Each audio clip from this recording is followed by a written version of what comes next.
twebaza olw'okwekumira ku mirimu y'eggwanga okolesa amaanyi gwenna alaba kativi buli lunaku buli lukya ndi Josephine Namakumbi ntuuse n'amawulire amasunsule olunaku olwaleero nga gentandise nago gega minisita avunaanyizibwa ku byempuliziganya wamu ne tekinologiya mu ggwanga Frank Tumwebaze avuddeyo n'alaga enteekateeka za gavumenti we zituuse ku nsonga ey'okuzimba awamu n'okukulaakulanya entambula y'eggaali y'omukka wano mu ggwanga Uganda.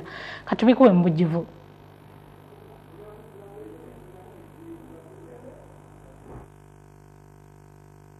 Cabinet yeyogeddeko jjo ekinene cabinet kyeyogeddeko kya nkola ya ggaali y'omukka railways. Tubadde tulaba magezi ki ge tugenda kuwagira ekitongole kyaffe ekya Uganda Railways Corporation tukizimbe funa amaanyi okulabirira eggaali z'omukka zonna zetugenda okuzimba.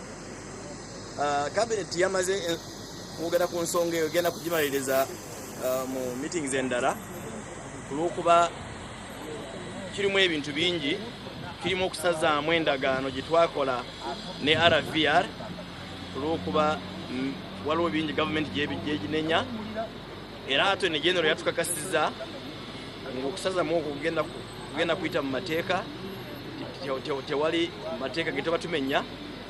So cabinet egenda kumaliriza nsonga eyo tumanye sente meka ze tugenda kuteeka mu kitongole ky'eggaali y'omukka okulabira ddala kifunye amaanyi ng'ebitongole ebirala okulabira ddala enguudo ze tugenda kuzimba eggaali z'omukka. Twakizudde kati okutwala ebintu mu ggaali y'omukka osasula sente entono pa kilomita pa tonnage taneemu ne okugitwala ku kilomita emu bw'oba osasula $10 ku luguudo mu ggaali y'omukka osasula pa $4.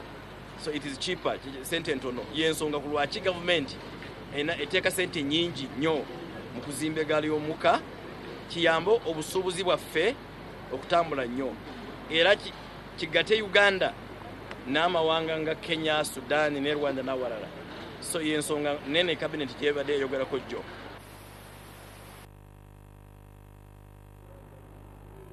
Mu ngeri y'emu minisita Frank Tumwebaze ayogedde ku kukwatibwa kwa bannamawulire okugenda mu maaso ekintu kyagambye nti kikolebwa mu mateeka mwennyini wabula si bweru w'amateeka.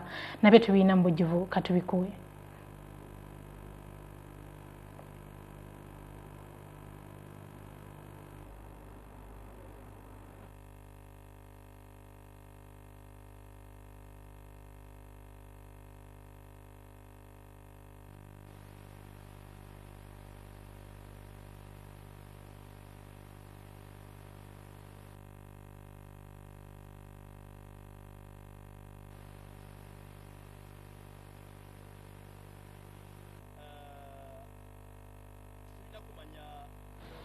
Aba journalist bakola mirimu ki n'aba security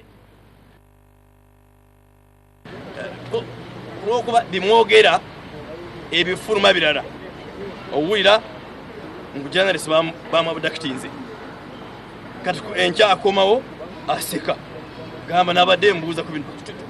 Tulina kutegeera kiki ekituufu olw'okuba mu Uganda omuntu yena bwe bamukwata agenda mu kooti eyo rekodi tufuna tugimanyi for a long time. Ogenda mu kooti oluusi ne bwe bagamba tewali musango batuba ogenze mu kooti. So tulina kutegeera era naawe bajja kuvayo batunyonyole biki balina dealing kine security maybe balina bye bababuulira, okay, maybe bamanyiganye. Omanyi intelligence work ne Israel bagiyita Mossad ne president oluusi tamanya bye bakola. Intelligence eyina bwekolamu emirimu gyayo. Leero nsomye mu mawulire ndaba mukwana gwange tekuli si mulwadde talina bizibu n'agamba babadde baagala mbanyonyole ku nsonga zino n'eziri simulabyeko bunyiivu. So tulina kutegeera kiki era kyensaba security agencies nze nga minister wa information si kuleka kukola mirimu gyayo gyabwe, no, kyembasaba kunyonyola public buli kintu kyonna kibakola bakinyonyole. Era amagye gabadde ne record nungi y'okunyonyola abantu, galina spokesperson poliisi alina record nungi y'okunyonyola, alina spokesperson, buli kimu kibakola bakinyonyole waleke kubeerawo okuteebereza. Ate ye minisita avunaanyizibwa ku by'embalirira wamu n'okuteekerateekera eggwanga Mattia Kasaija avuddeyo n'alambulula ku nsimbi Uganda ze zeewola okuva mu mawanga amalala. Kino kidiridde ebize bitambuzibwa ku mikutu gy'amawulire egy'enjawulo. Ekintu kyagambye nti ebize bitambuzibwa ku mikutu gino bibadde si birambulukufu nga n'olwekyo abadde asaanidde aveeyo abirambulule mu bujjuvu. Yakwewola ssente mu katale akaawano. Manye ensimbi ziringa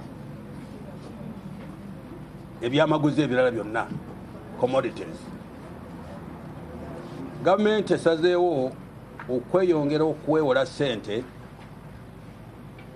okusobola okumaliriza omulimu gwayo mu myezi gino egisigaddewo ng'omwaka omupya ogw'ebyensimbi tugunawo okuyingiramu. Ekireese ekyo nti ennyingiza yaffe okuva mu misolo yaguddemu ekibalo. Kankosa omugisa guno okubulira eggwanga embalirira ya gavumenti engeri gye tufunamu ssente. Essente tuzifuna nga ziva mu misolo gye tusasula ffenna. Bw'onywa kasoda nkuggyako ssente. Bw'onywa gundi bw'otwala bw'oteeka amafuta mu mmotoka yo nkuggyako akasimbi. Bw'ogula sukaali nkuggyako akasimbi n'emmotoka bwe bityo. Ezo ssente ze tujja mu misolo Uganda weeyimiridde tezisobola kutuwa ssente ezimala okukola emirimu gyonna gye twagala okukola mu ggwanga. Kuzimba nguudo, gaali z'emukka muziwulira, masannyalaze, kusasula abakozi ba gavumenti n'ebintu ebifaana bityo, okuyamba abapoliisi baffe n'abamagye, byonna nga bumanyi ebintu gavumenti birina okukola, amalwaliro, amasomero. So n'olwekyo gavumenti enjawulo eyo eri wakati ssente zeetaagibwa okutambuza emirimu okusinziira mu pulaani za gavumenti n'ensimbi ze tufuna nga tuzijja mu misolo gyaffe wano mu ggwanga. Abazungu agiyita budget deficit. Deficit in Uganda would be called what? Banja nawe yogera Uganda olutuufu. Enjawulo tugiyita enjawulo. Enjawulo wakati w'essente ze tuyingizizza mu misolo gyaffe ne ssente zitwetaaga okukola ki okufulumya tusobole okutambuza eggwanga. Kati nno tulina tugenda okwewola kyekituwaliza okugenda okwewola. Tuyinza okwewola ono mu ggwanga oba tuyinza okwewola ebweru era tukikola. Bwe muwulira loans biki ssente ze tujja mu World Bank, African Development Bank, PTA Bank, eyo tuba tugenze kwewolayo ssente naddala nga twetaaga ssente ez'ebweru bajje batuyambe okendeeza ku njawulo eyo. Ne wano mu katale akawana k'ensimbi nawo tugendawo ne twewolawo.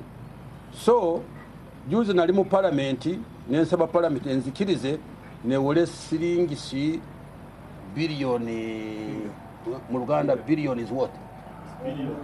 Obuwumbi 736 nga kwekyo nga nina ekizibu ekyokusasula abakozi b'enguudo certificates zizze, nina security baffe, poliisi, prisons, magye, n'ebintu bingiko nga waliwo ne ssente ez'emisaala.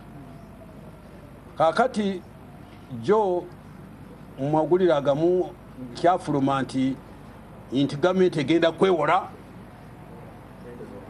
ssente zonna kugenda kusasulako emisaala.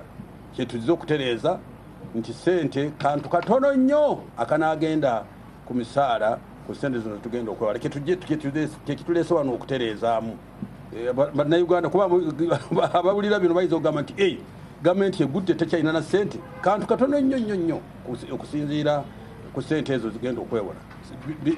Obuwumbi 48 ku buwumbi 7. Tukyagenda mu maaso n'amawulire gaffe y'amasunsule wano ku Star TV. Akakiiko akanoonyereza ku mivuyo gy'ebyettaka kali mu kutalagga eggwanga lyonna nga bwe twogerera amakanda gasimbiddwa mu disitulikiti y'e Fort Portal.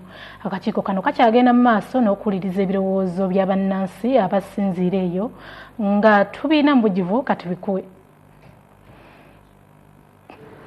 Wiki ewedde akakiiko akanoonyereza ku mivuyo gy'ettaka kakwasa Pulezidenti Museveni alipoota ey'ekiseera ku ebyo bye kaazudde bukyakalondebwa okunoonyereza ku ttaka.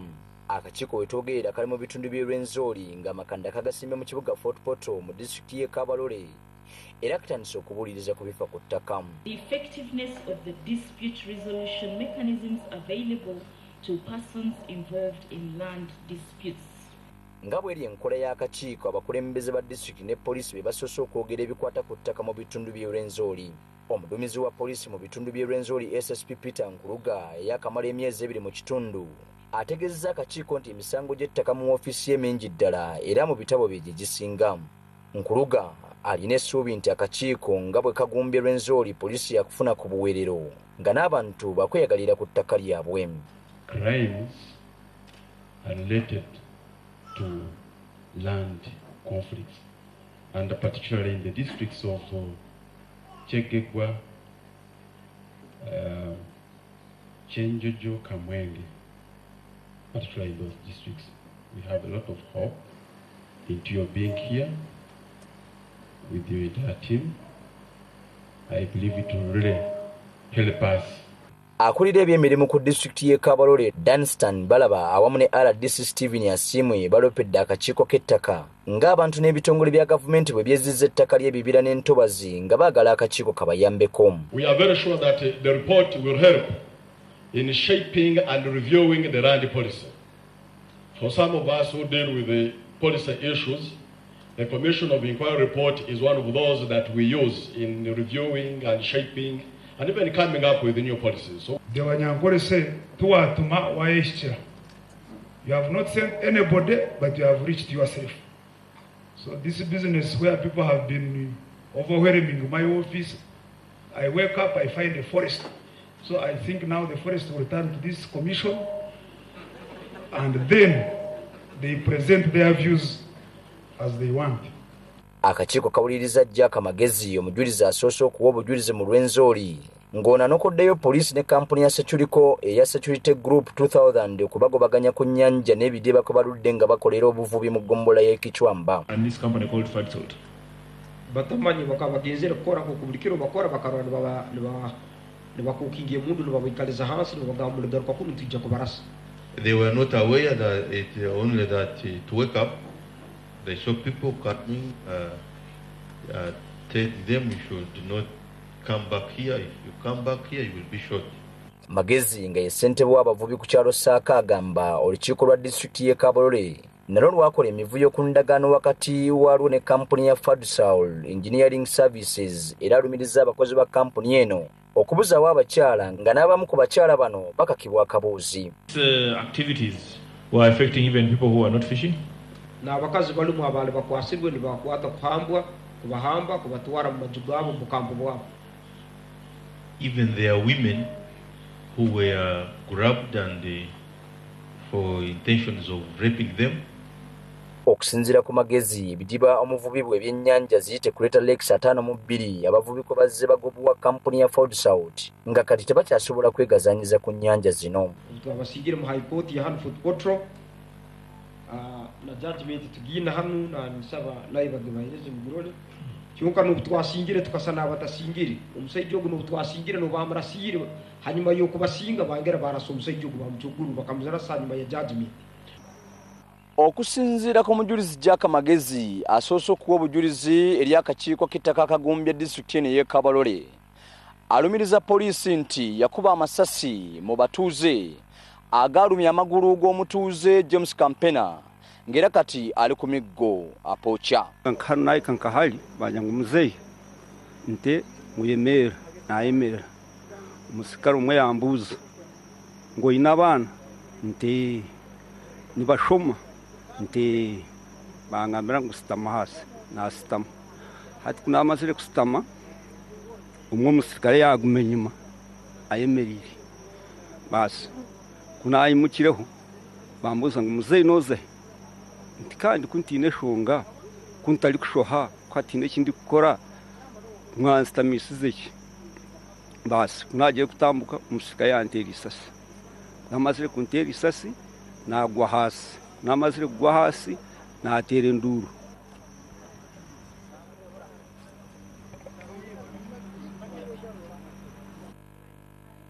ekivunanyizibwa ku ntebereza y'embeera y'obudde mu ggwanga ekimanyikiddwa nga Uganda Meteorological Authority kiwadde amagezi abalimi okutandika okwetegekera okulima kubanga enkuba esuubirwa okutandika mu mwezi ogwokusatu omwaka guno gwennyini. Bino byogeddwa atwala ekibiina kino Dr. Festus Luboyera bw'abadde ku Media Center wano mu kibuga Kampala.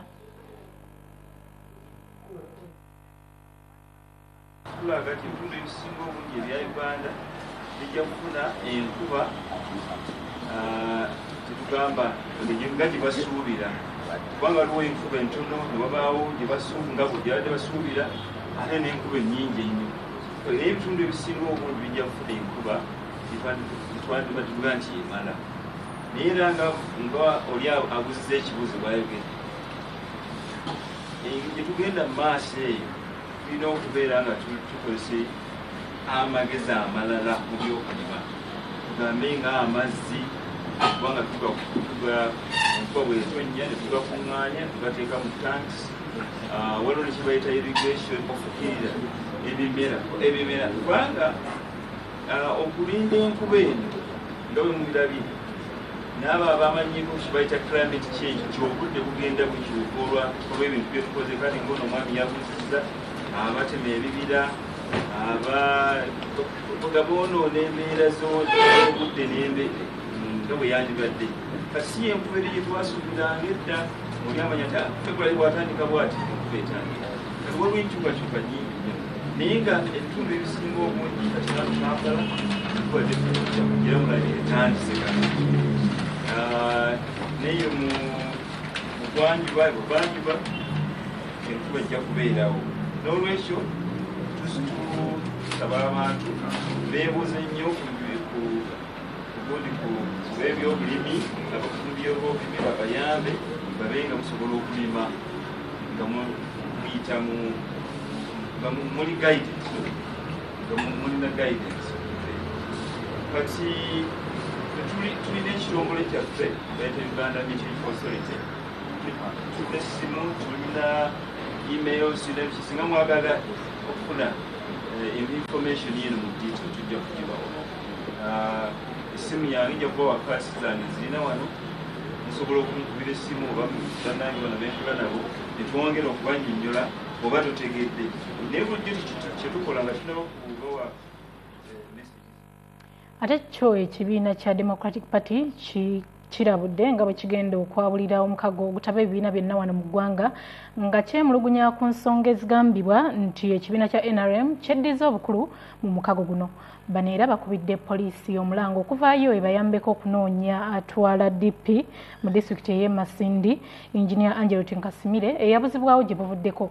Bino nno byogeddwa omuwandiisi w'enkalakkalira mu kibiina kya Democratic Party Fred Mwesigwa. naye bannaffe kati abali mu buyinza be banyere ku kyamaani Yoweri Kaguta Museveni onyaleeku ekyapaasoni kati kubanga kiroteetinga kyekyukakyuka buli luvannyuma lwa myezi 6 tuteekako omulala ekibiina omukulembeze w'ekibiina ekirala naye kati Pulezidenti Museveni yabadde kati era yakyaliko bamuzayo ndowooza emyezi ng'ena naye kitwenyamiza batugamba nga ffe Democratic Party twagala kuvaamu tusuubira okuvaamu batulowooza okuvaamu otunaba tumaze okukola okwogera ne bannakibiina National Council ne National Executive Committee tulabe ekyokukola kubanga tulimu ng'ebifaananyi bannaffe abali mu bukulembeze tulina kye bakoze mukikira omwaka ogwode twaliwo mukooti kwatako twali tulowooza nga pulezidenti w'eggwanga pulezidenti w'eggwanga te ekyamaani w'enyalemu yandibadde ng'atuyita nti bannanka tumugamba mutya kwatiko 102 ba naye yasirika ne tulowooza nti tugenda kuyita meeting yasirika engeri gyakozeemu emirimu gye agikoze mu butali bulambulukufu tebayita meetings tebatuwulira bigenda mu maaso bebeerayo obukubagano ng'obwaliwo tebatuyita twandibadde nga tuli wamu ku ekyo ekyaliwo ekyokugyawo emyaka gya president ne tutuula wamu kubanga ffe Democratic Party tetwetaaga buvuyo mu ggwanga, twetaaga obukulembeze okukyuka nga bukyuka mu mirembe abatali kuyiwa musaayi, kubanga okuyiwa omusaayi kuno tetuna kyetufunyeemu since independence. Buli omu ajja namundu agenda namundu, asambuliya naye bamusambuliya olumala. So embeera twagala kukyusaako obukulembeze kubanga bagenze mu nsiko naye tebatukoledde ebintu ebisaana. Katwetaaga civilian government. Mu mawulire amasunsule nkutuusaako naago agabeera gafudde ebweru w'eggwanga nga genkuleetedde leero gava mu ggwanga erya Syria. Bannansi abasoba mu 100 be bateeberezebwa okuba nga bafiiridde mu bulumbaganyi obwakoleddwa abalumiramwoyo abateeberezebwa okuba nga bakolaganira wamu n'akabinja k'abatujju aka Al-Qaeda. Balumiramwoyo bano abaludde nga bagombye mu ggwanga lya Syria era nga bawamba essaza lya Eastern Ghouta batandise okusindika emizinga mu bbanga ku ntandikwa ya Ssabbiiti eno newankubadde nga amagye ga Syria gabadde galudde nga gabalwanyisa okuva mu ggwanga lino. Agavaayo galaga ng'eggye ly'eggwanga lya Syria lizze lifuuza ebitundu ebyali byawambibwa abayeekera bano kyokka ng'essaza lya Eastern Ghouta libadde likyabalemye okumalamu abayeekera bano. Amawanga amalala nago gavuddeyo okwongera Syria obuyambi obw'enjawulo ku lw'okuzza emirembe mu ggwanga lino. Bwe gati bwe gabadde amawulire okuvaako ebweru w'eggwanga ngenda kwegatta ku munnabyamizannyo Eddie Muwesi atubuulire agafa mu FA Cup. Eddie Muwesi, abalabi b'amawulire amasunsule baagala kumanya ki ekigenda mu maaso mu mpaka za FA Cup. Yes, nembaniriza abagenda maaso kubanga beekuumira mu mawulire gafa amasunsule atubamu n'akanywa kafa k'ebyemizannyo naye nga agavaako mu FA Cup olunaku lwajjo ttiimu y'abasajja aba Wigan bajje mu ttiimu ya Man City. Omupiira ogwo gwabadde omuzibu ennyo era kati Man City ebikopo bibadde egoba 4 kati bisigadde 3 kitegeeza tegenda kuba quarter final mu mpaka zino eza FA Cup ate nga ne Champions League naye akomawo ku lutimbe lwa TV olunaku lwaleero. Ebyemu ku bitugenda okubanga twogerako mu pulogulaamu yaffe emumonye by'emizannyo ne mukulu Mutiza Sira Haruna. Sina kirala kyenyinza kwongerako bwe nti bwenfundikidde amasunsule g'olwaleero. Mbadde Josephine Namakumbi weekumire ku Star TV mu nnyenya ya byamizannyo eddako. Siba bulungi, weeraba.